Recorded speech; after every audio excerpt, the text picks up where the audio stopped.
Relativity में special theory of relativity में आज जिस टॉपिक में हम लोग डिस्कस करेंगे उसका नाम माइकलसन मोरले एक्सपेरिमेंट है।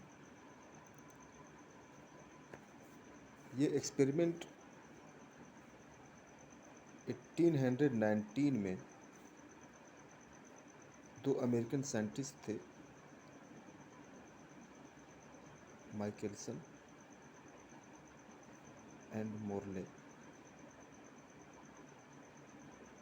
इन दोनों ने 1819 में एक एक्सपेरिमेंट किया।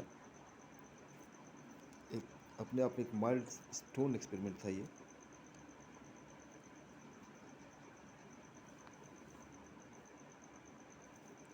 स्पेशल थ्योरी ऑफ रिलेटिविटी को लेकर के, अर्थ के रोटेशन को लेकर के। तो इस एक्सपेरिमेंट को करने के लिए जो रिक्वायरमेंट थी, या यूँ कहें कि इसके पीछे का जो मोटिव था, उद्देश्य था, ऑब्जेक्टिव था,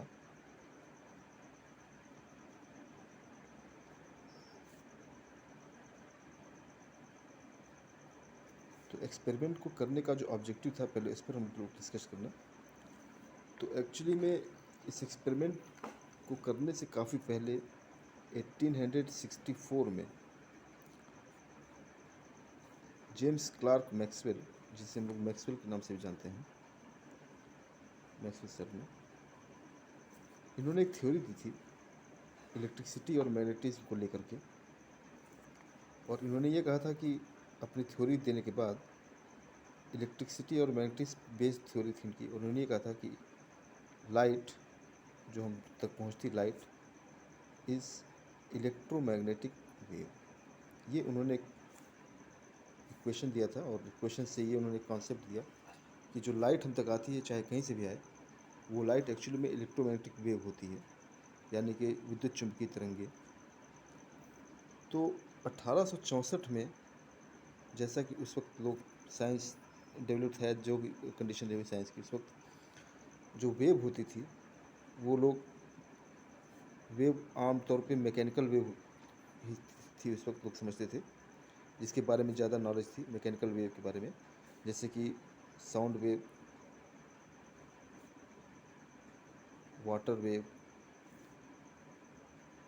वेव इन स्ट्रिंग, इस तरह की वेव्स थी 1860, जिसके बारे में लोग जानते थे। इलेक्ट्रोमैग्नेटिक वेव का नेचर लोग नहीं जानते थे इस वक्त।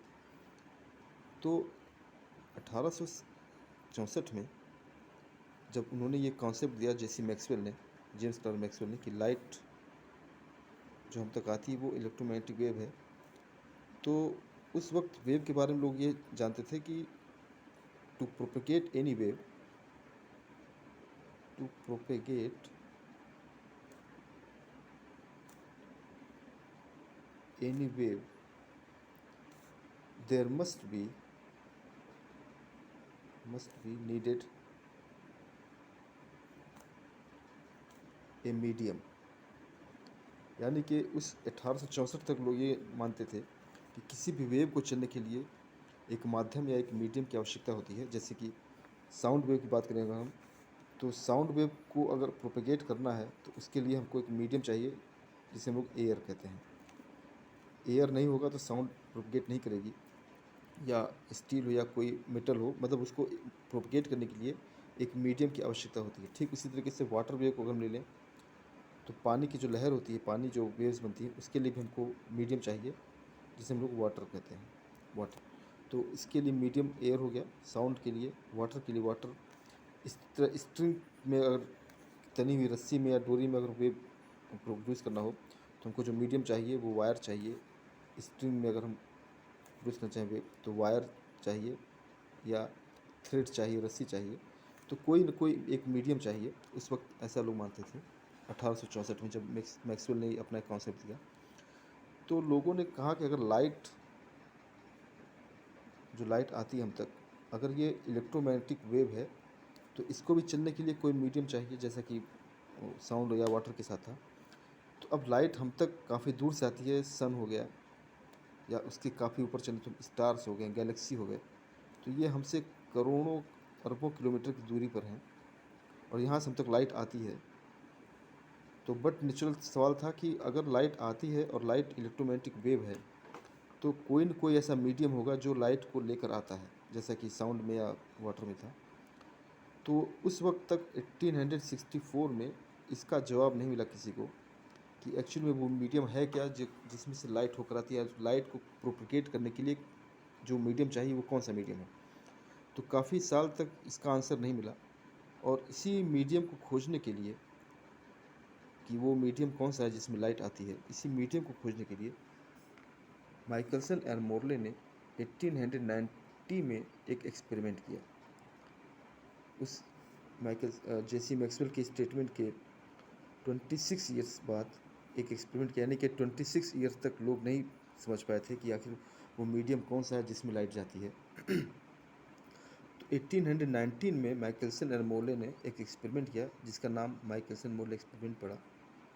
तो इस एक्सपेरिमेंट को करने के पीछे उद्देश्य यही था कि जो लाइट हम तक पहुंचती है वो कहीं से भी आए, उसके लिए कोई मीडियम चाहिए, अगर वो मीडियम है या नहीं है, इसी को खोज करने के लिए उन्होंने इस एक्सपेरिमेंट को किया था।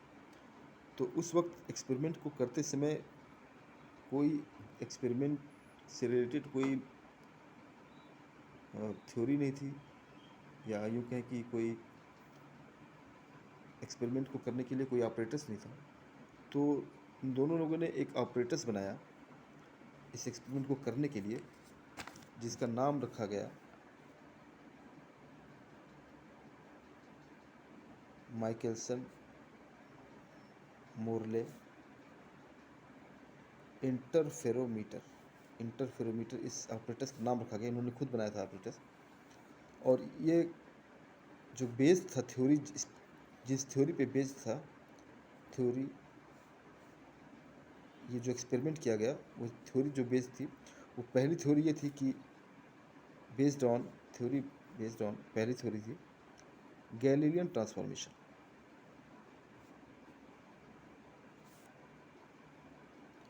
गैलीलियन ट्रांसफॉर्मेशन पहली थ्योरी थी, और दूसरी थ्योरी उन्होंने इस्तेमाल किया था इंटरफ्रेंस ऑफ फ्रिंजेस।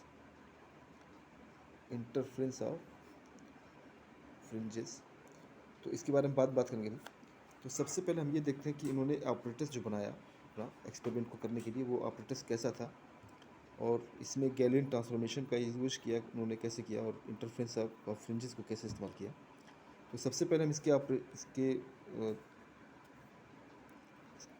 ऑपरेटर्स को समझने के लिए उन्होंने जो कुछ पोस्टुलेट्स लिए थे, कुछ इन्होंने अपने हिसाब से थ्योरीज बनाई थी। तो कुछ इन्होंने जो पोस्टुलेट लिए इस एक्सपेरिमेंट को करने के लिए, तो उन्होंने ये माना पहला कि जो उन्होंने एज्यूम किया, एजम्पशंस जो थे इस एक्सपेरिमेंट को करने के पीछे एजम्पशंस उन्होंने लिया कि इन्होंने माना कि एक मीडियम है। They proposed a universal hypothetical medium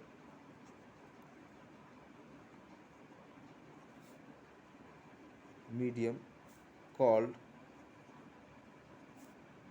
ether. तो उन्होंने अपने मन से एक एजम्पशन किया, एज्यूम किया कि जैसे साउंड के लिए एयर चाहिए या वाटर के लिए वाटर चाहिए, ठीक उसी तरह उन्होंने एज्यूम कर लिया कि लाइट को चलने के लिए एक मीडियम चाहिए जिसका नाम उन्होंने ईथर रखा।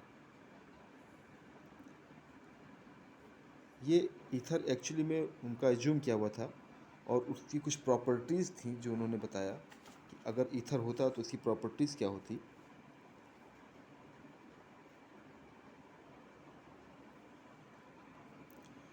तो प्रॉपर्टीज़ उसकी उनकी, ये जो ईथर था जो उन्होंने एज्यूम किया ईथर, वो luminiferous, elastic, highly elastic, transparent and stationary. यानी कि उनका ये मानना था कि जो ईथर एक सब्सटेंस उन्होंने एज्यूम किया, वो पूरे यूनिवर्स में प्रिवेट कर रहा है, एग्जिस्ट करता है, और वो हर तरफ है, हमारे अंदर, हमारे बाहर, आसपास स्टेशनरी है, और रुका हुआ, बिल्कुल रुका हुआ है, वो मूव नहीं कर रहा है। और सारी पृथ्वी, स्टार्स, गैलेक्सीज, सारे प्लैनेट, सब कुछ उसी ईथर में ड्रैग कर रहे हैं, उनका ये मानना था। यानी कि उनके हिसाब से ये, अगर हम ईथर को माने, ईथर एक फ्रेम है, जो स्टेशनरी है और इसी में सारे प्लैनेट्स हैं, सारे स्टार्स हैं, सब कुछ इसी ईथर में मूव कर रहे हैं। ईथर अपना स्टेशनरी है। तो उनको ये निकालना था, पहले ये फाइंड आउट करना था कि ईथर है या नहीं। दूसरे शब्दों में उनको ये भी एक तरह से निकाल सकते थे कि अगर हमारा ईथर मीडियम ईथर है और अर्थ हमारी मूव कर रही है सन के चारों तरफ इस तरीके से, और सन यहाँ सेंटर पे है, तो पूरे स्पेस में ईथर फील्ड है। तो अर्थ अगर मूव कर रही है तो अर्थ का वेलोसिटी, अर्थ का मोशन या velocity with respect to ether होगा। तो उनको कैलकुलेट करना था कि they try to find out relative motion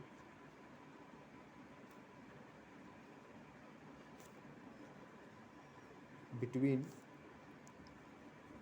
earth and ether.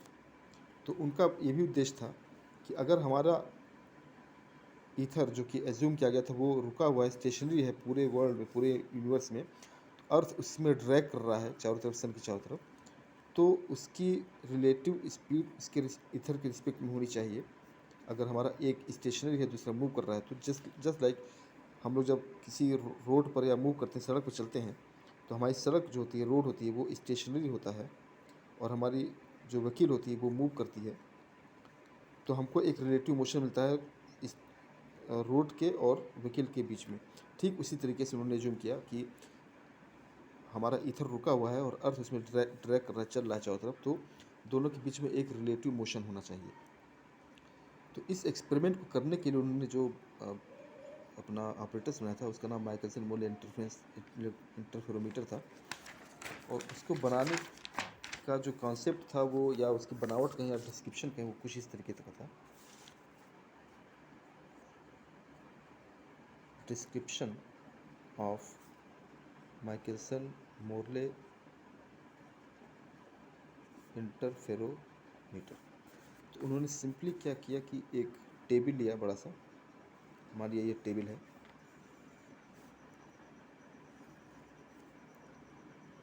इस एक्सपेरिमेंट का एक ब्लॉक डायग्राम है ये। एक्चुअल में उन्होंने काफ़ी बड़ा लिया था।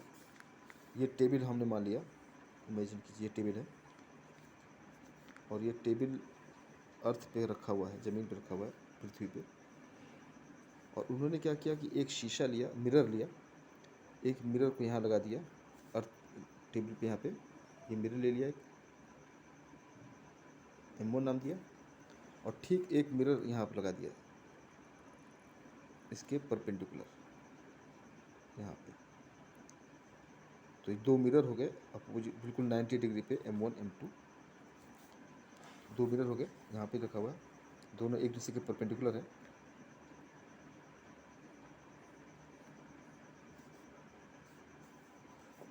और इन्होंने क्या किया, यहाँ से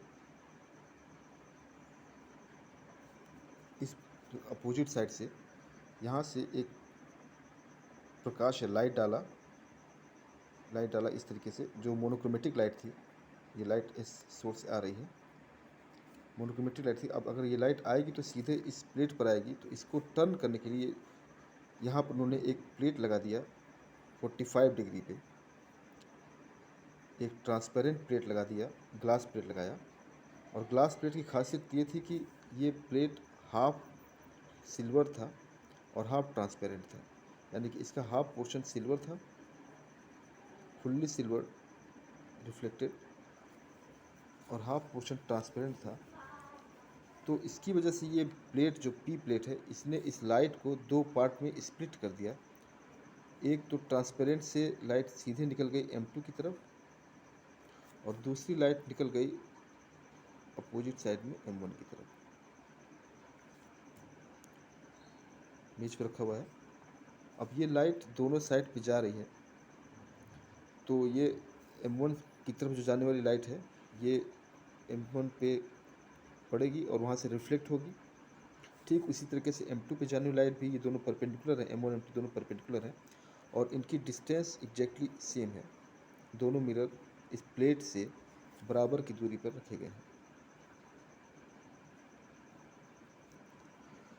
तो लाइट रिफ्लेक्ट करेगी यहाँ से, दोनों मिरर से, और रिफ्लेक्ट होकर के बाउंस होकर के ये अपोजिट साइड नीचे इधर तरफ आएगी, इस इमेज के इस साइड में, चौथे कॉर्नर की तरफ। और यहाँ पे एक टेलीस्कोप से इन दोनों लाइट्स को ऑब्जर्व किया जाता है।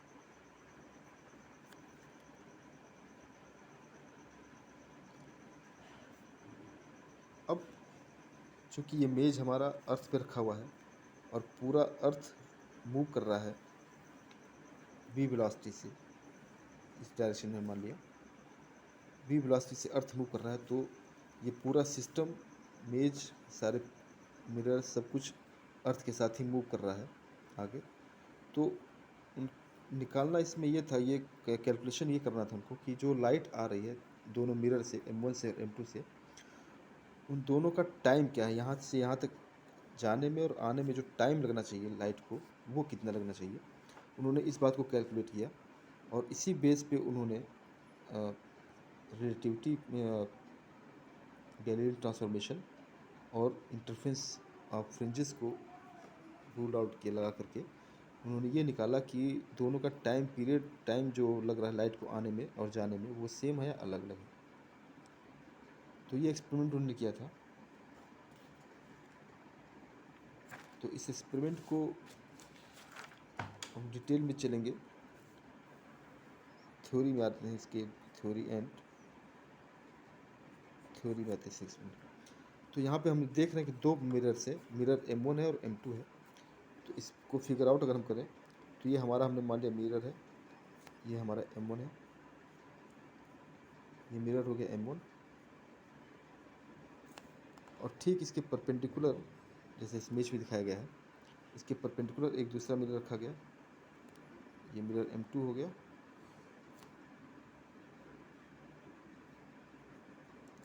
और यहाँ से लाइट आ रही है, मोनोक्रोमेटिक लाइट है ये, इस सोर्स से आ रही लाइट यहाँ पर आएगी, और बीच में एक प्लेट रखा गया है, ये 45 डिग्री पे इंक्लाइंड प्लेट है, और एक ऐसा प्लेट जो हाफ सिल्वर्ड